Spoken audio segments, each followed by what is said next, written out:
Hello students, this is question number 6 of exercise 4.1 class 12th mathematics. Previous video में question number 5 तक complete हो चुका था. अब question number 6, what is question number 6? if a equal to matrix 1 1 minus 2 1 1 minus 2 2 1 minus 3 2 1 minus 3 5 4 minus 9 5 4 minus 9 and find determinant of A. Determinant of A मुझे find करना है. Matrix A given है तो डिटर्मिनेंट ए क्या हो जाएगा भाई? Solution determinant of A equal to what? Determinant of matrix this है ना, 2 1 minus 3 5 4 minus 9. On expanding expand कर लेते हैं विद रिस्पेक्ट टू R1 के रिस्पेक्ट में एक्सपेंड कर दो. क्या मिलेगा मुझे? 1. स्मॉल डिटर्मिनेंट में 4 मिलेंगे भाई. ये रो और ये कॉलम ढक लेते हैं. कितना बचा मुझे? 1 -3 4 -9. दूसरा साइन नेगेटिव 1 लिखा, ये ढका ये ढका, क्या बचा? 2 -3 5 -9. आफ्टर दैट -2 और स्मॉल डिटर्मिनेंट में कौन से एलिमेंट? 4 2 1 5 4. सॉल्व करते हैं. जानते हो अच्छी तरह से क्रॉस मल्टीप्लाई होती है. 9 1 जा 9 माइनस इन दोनों को मल्टीप्लाई 4 3 जा 12 -12 माइनस माइनस प्लस -1 9 2 जा 18 माइनस माइनस माइनस प्लस हो जाएगा 5 3 जा 15 प्लस माइनस माइनस 2 और 4 2 जा 8 माइनस 5 1 जा 5 इक्वल टू 1. सॉल्व करके कितना आया? 3 -1 ऑल्सो -3 -2 3. ठीक है. On solving this we get what? 3 1 जा 3 1 जा 3 2 जा 6 जी. आंसर इजी क्वेश्चन है ना. Question number 7, find values of x. x की वैल्यू हमें फाइंड करनी है. Question number 7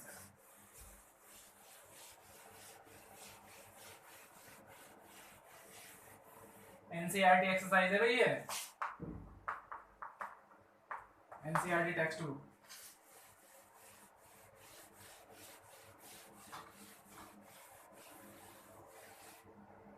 question number 7, x की वैल्यू फाइंड करनी है और हम मुझे गिवन क्या है फर्स्ट पार्ट में? Determinant 2 4 5 1 2 4 5 1 equal to what? 2x 4 6. तो ये मैट्रिक्स का समथिंग नहीं है. मैट्रिक्स में क्या होता था? अगर दो मैट्रिक्स आपस में इक्वल होते हैं तो उसमें क्या होता है? पहले एलिमेंट की इक्वल होता है, दूसरा एलिमेंट दूसरे एलिमेंट का, तीसरा वाला तीसरे का, चौथा वाला चौथे. बट ये डिटर्मिनेंट है, इसमें एक वैल्यू होती है और ये वैल्यू फाइनल वैल्यू जो है इसमें इक्वल है. तो पहले फाइनल वैल्यू हम कैसे फाइंड करेंगे? इन दोनों को मल्टीप्लाई करो, सोल्व करो जरा से. 2 1 जा 2 5 4 जा 20 इक्वल टू दोनों की मल्टीप्लाई 4x² माइनस कितना? 24. कितना बचा यहाँ? -18 इक्वल टू 4x² माइनस 24. ठीक है. उठा के इधर को ले गया -4x² equal to -24 plus 18 -4x² equal to what? कितना आया यहाँ पर? -6. माइनस है माइनस मेरा कैंसिल हो गया. अब x² इक्वल टू 6/4 x काटो. x² equal to 3/2 and x equal to what? √3/2 plus minus.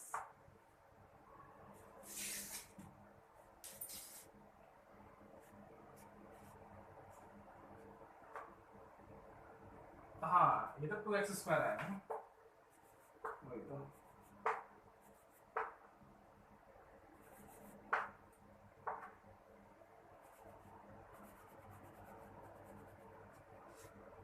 Plus minus √3 मेरा क्या है?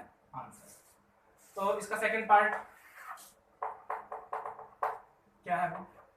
2 3 4 5 equal to what? x 3 2x 5. सही है. सोल्व करते हैं.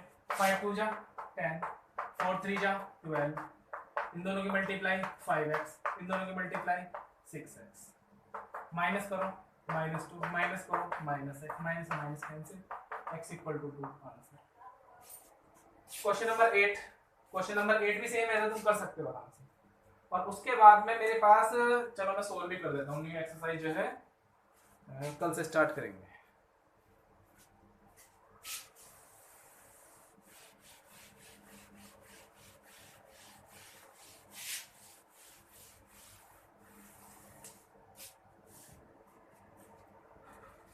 Question number 8, determinant x to 18x, x to 18x equal to 6 to 18 6, 6 to 18 6। अगर मैं बात करता हूं ना तो देखते ही साथ पता चल रहा है कि x की वैल्यू 6 ही आएगी, क्योंकि इक्वल इक्वल है ना, ये दोनों आपस में इक्वल है। x की वैल्यू 6 होगी, कैसे? दोनों की मल्टीप्लाई करो x स्क्वायर, दोनों की मल्टीप्लाई करो 36, दोनों की मल्टीप्लाई करो 36, दोनों की मल्टीप्लाई करो 36। X square minus 36 equal to 0 और x square equal to 36, x equal to root 36, x equal to plus minus लिख सकते हो, plus minus 6 answer. But option में है प्लस माइनस, बिल्कुल है, हाँ तो प्लस माइनस 6 आंसर आएगा। उसके बाद आती है प्रॉपर्टीज ऑफ डिटर्मिनेंट। तो डिटर्मिनेंट की प्रॉपर्टी में कुछ प्रॉपर्टी आपको बताता हूं, है ना, प्रॉपर्टीज बता देता हूं मैं आज की वीडियो में, और कल मैं एक्सरसाइज स्टार्ट करवा दूंगा। Properties of determinant.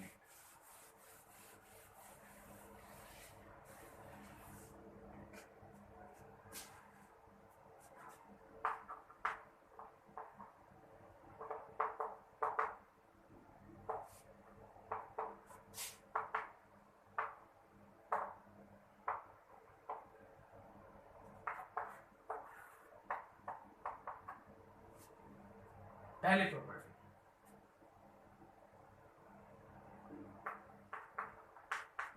If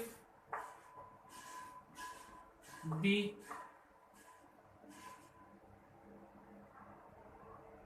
if two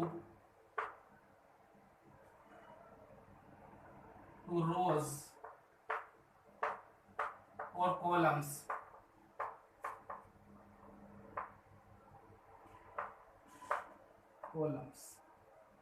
are interchanged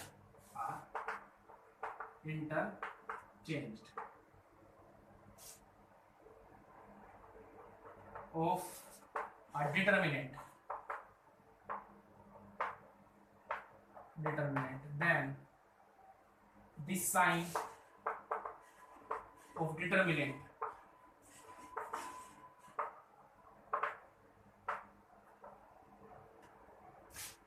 will be changed.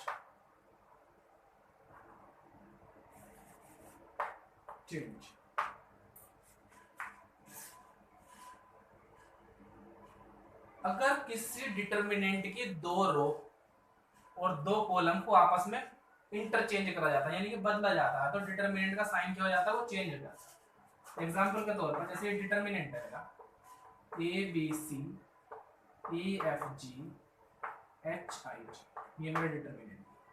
अब मैं इसकी दो रो आपस में इंटरचेंज कर रहा हूँ, कोई सी भी दो, ये दो कर दो या ये दोनों कर दो या ये दोनों कर दो, है ना, तो साइन क्या हो जाएगा, वो चेंज हो जाएगा। ये मैं दो इंटरचेंज कर रहा हूँ आपस में, ई एफ जी और ए बी सी और एच आई जी, तो डिटर्मिनेंट का साइन जो है वो चेंज हो जाएगा। ये दो कॉलम में आपस में इंटरचेंज कर दूं तो भी साइन चेंज हो जाएगा। जैसे मैं अगर मैं इन दोनों कॉलम को आपस में इंटरचेंज कर देता हूँ, A E H C G J and B F I, क्या बताया मैंने कि अगर किसी भी डिटर्मिनेंट की दो रो या दो कॉलम आपस में इंटरचेंज, अदला बदली की जाती है, तो डिटर्मिनेंट का साइन जो है वो क्या हो जाता है, चेंज हो जाता है। ये मेरी कौन सी प्रॉपर्टी है, पहली प्रॉपर्टी। क्योंकि अगर तुम देखो, हमने देखो दोनों का साइन, दोनों को आपस में इंटरचेंज करा, जो R1 थी उसे R2 बना दिया, जो R2 थी उसे R1 बना दिया, साइन चेंज हो गया। उसके बाद मैं फिर दोबारा से जो R2 से R1 बना दो और R1 को R2 बना दो, तो फिर दोबारा से चेंज हो जाएगा, फिर प्लस हो जाएगा। तो जहां से बात चली थी वहां पे आ जाएगी। तो ये मेरी कौन सी प्रॉपर्टी है, पहली प्रॉपर्टी। दूसरी प्रॉपर्टी क्या है इसकी, दूसरी प्रॉपर्टी है इसकी,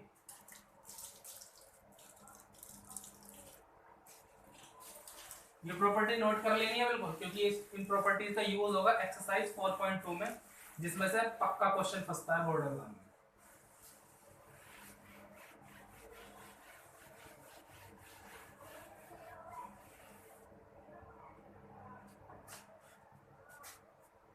property number 2,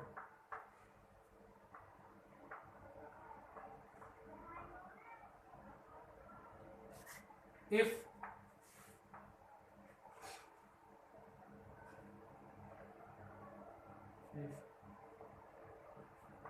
any row or column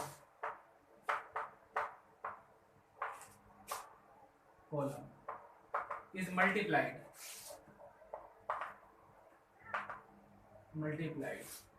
by any number and after that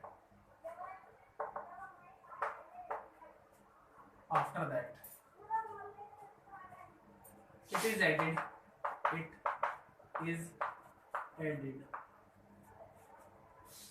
with any row or column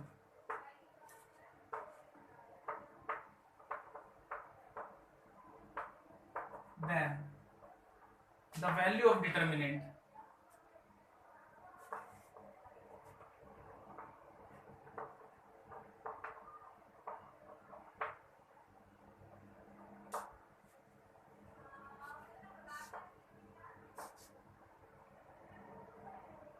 is same। कहने का मतलब क्या है कि जैसे अगर मेरा कोई डिटर्मिनेंट है, क्या डिटर्मिनेंट है मेरा? डिटर्मिनेंट है मेरा ये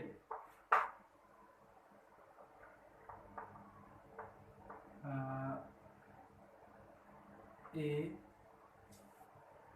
B C E F G H I J. अगर ये मेरे क्या है R1 है, ये R2 है, ये R3, ये C1 C2 C3 है। मैंने क्या बोला? इफ एनी रो और column is multiplied by any number, यदि मैं किसी भी रो या किसी भी कॉलम को मैं किसी नंबर से मल्टीप्लाई कर दूं और उसके बाद मल्टीप्लाई करने के बाद जो मुझे रो मिली है उसे दूसरी रो में या कॉलम में ऐड कर दूं, तो ये डिटर्मिनेंट की जो वैल्यू है वो चेंज नहीं होती है, वो सेम रहती है। जो वैल्यू पहले थी डिटर्मिनेंट की वही वैल्यू रहने वाली है। कहने का मतलब क्या है कि मैं किसी भी रो में, जैसे मैं R2 में है ना, R2 को मैं काय से मल्टीप्लाई कर दूं? R2 को मैं किसी भी नंबर से मल्टीप्लाई कर दूं, जैसे R2 को मैं नंबर मल्टीप्लाई कर देता हूं किस चीज से? लैम्डा से, और उसके बाद इस लैम्डा से मल्टीप्लाई करने के बाद मैं इसे ऐड कर दूं, काय में ऐड कर दूं सर? R1 में ऐड कर दूं, ठीक है ना?